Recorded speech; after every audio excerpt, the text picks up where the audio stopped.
should be played at high volume, preferably in a residential area.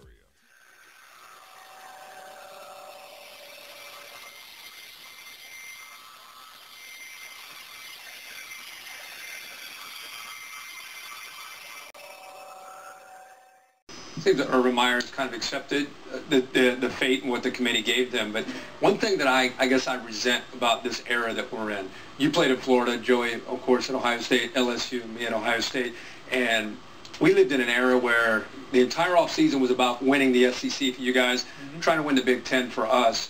And you go through the regular season, the conference games, and if you get a chance to get a ring, you get a chance to get a trophy for the SEC, that's a success. We're in an era now, it's like, won the Big Ten, didn't get in the playoff. It's like a disappointment. Playoff or bust. Yeah, I don't know. I don't think that part of it is healthy. I just think as we continue to talk about Bama getting in and Ohio State not, let's just start saying right away, Ohio State's not in because they lost to Iowa by 31. That's why. Yeah. I don't buy this whole Alabama is unequivocally better than Ohio State argument. They're one of the best top 4 teams in the country. I just don't on the field, especially when you consider the teams Alabama played. How do you know Alabama is a better team than Ohio State on the field based on their schedule versus what Ohio State had to play? Would Alabama have looked as good if they had to play Wisconsin, Penn State, Michigan State? I don't think so. Just stop with that argument. I'm fine that Alabama's in, but they're in because Ohio State lost by 31 to Iowa. I think they're in because the committee collectively thought Alabama was better. Yeah, and along with the Iowa loss. Yeah, I think that's the biggest thing. I think the Iowa loss was the deal breaker. Yeah. I don't know that I think that the teams you mentioned are really that much better than LSU, Mississippi State, with the exception of Penn State. That was a great win. That's the best win that any of these contenders have, in my judgment. And Wisconsin. Yeah. Why does nobody give Wisconsin credit? Because they're really good on defense, and I think that you saw that they were overwhelmed on offense last night. Still found a way to that's interesting you say that, and they only moved to number 6. So the committee has shown a ton of respect for this Wisconsin team, and I don't think they're overlooked. And it is tough if we get into comparing, conferences versus conferences, and I would like to stay sort of where you guys are. Let's just look at these 2 teams and say who's the better team and go from there. But I agree with you, Herb, and it bothers me somewhat that I'm as excited to see what these bowl matchups are outside of the playoff as I am about the playoff, regardless of who got in. I am looking forward to some of these matchups, and you're so right. I mean, that feeling we have that if you don't get in, it was just changed though. Like the era's changed. They're going to be players that aren't even going to play these bowl games because the bowl games aren't as important. If you're not playing for the big prize, it's not as important anymore. And that's where we have to adjust. So we're still thinking on the old formula, man, Sugar Bowl. We don't have to. We don't have to adjust. I fought against that last year. We had players not playing. I'm not accepting that. The kids have moved on, guys. The Outback Bowls are huge. They're all big bowls. I'm going to clarify. I think I undervalued Wisconsin. I didn't mean to do that. Wisconsin's a really good team. Yeah. That's a hard thing. These bowl games outside of the playoff, it's a product of what we've done. They're exhibitions now. Yeah. Well, and you know what? Move past we played in the Citrus Bowl as an exhibition. Nobody cared about, but we were playing Georgia, Alabama, Tennessee, and if you went to Ohio State, those were huge Big Ten. That was the #1 goal on our board. Those were huge. It's like we had a record: beat Florida State, beat Tennessee, beat Georgia, win the SEC championship. That was the #1 goal. And USC and Ohio State did that, and it's like we didn't make it to the playoffs. And it shouldn't be like that. I'm not saying I'm not accepting that change. I agree with you wholeheartedly because I love the nostalgia and the history of the game. But I think Booger and I are on the same page. I think those days are gone and you're not coming back. The 4th college football playoff commences on New Year's Day 2018 in Pasadena and New Orleans. Reese Davis, Jesse Palmer, Joey Galloway, Booger McFarland, and Kirk Herbstreit. Chris Felica here has been joined by a cast of thousands. We've talked a lot about the playoff, but now we had a spirited discussion during the break about the bowl games. We all love the bowl games, dealing with putting the proper importance on. We have some matchups in the New Year's Six Bowl that we're about to announce to you right now that really have some serious juice to them right now and are worth getting fired up about. Let's start with the game that will be played AT&T Stadium, Goodyear Cotton Bowl Classic. You know what I'm talking about? I love it. USC and Ohio State, it feels like Pasadena. They're going to play. I don't care if these 2 teams were in the Blue Bonnet Bowl. You put Ohio State and USC together on any field, and those uniforms together Sign me USC up. a chance to make a statement. They've been left out of this conversation. Ohio State was in the conversation. We've been comparing their resumes, Ohio State, USC, Alabama. USC, this is your chance to make a statement. I love that. Prove that you should have been in that conversation against Ohio State. Tell them again what the Lord said, Herbie. Tell them. Tell them. I'm saying. Come on, I agree with you. I don't care. I know the playoffs great. We at this company, we promote it. We love it.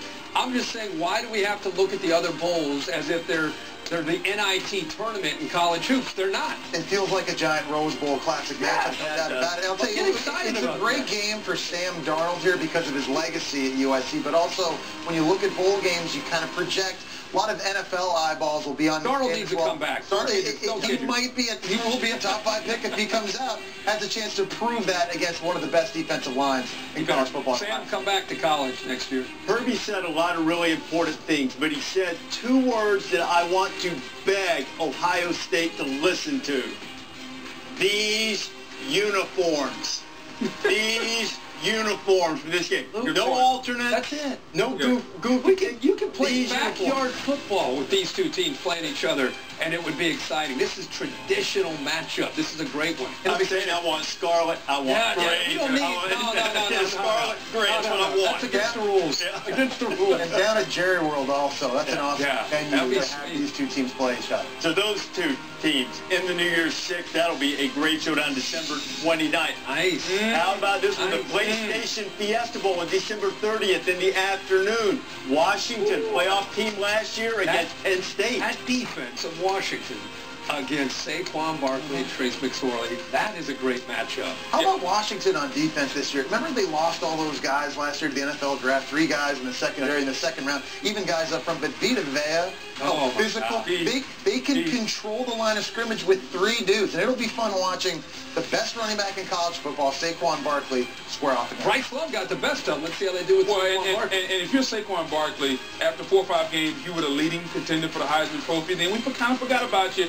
If you are leaving college football, make a statement. Right. Make a statement and let everybody know who you are. And play, please. Joe Moorhead. He would be in one of those guys we would talk about whether he should play or not. He'll play. Joe Moorhead's already down in Starkville. Who's going to be calling the plays? Who's going to be getting that offense ready? 2 good quarterbacks too here, by the way, 2 guys. Jake Brown, greatest quarterback in Washington history statistically, and Trace McSorley. Let's talk about the Qs. I mean, 2 dudes. By the way, 2 Big Ten Pac-12 matchups here, our first 2. Feels pretty good. And, you know, it's worth mentioning, too, that the selection committee makes sure that you have the pairings in the New Year's Six. And one of the things they take into consideration after they follow all their procedures and criteria, making sure the same fan base, the same teams don't go back to the same bowl a lot of years.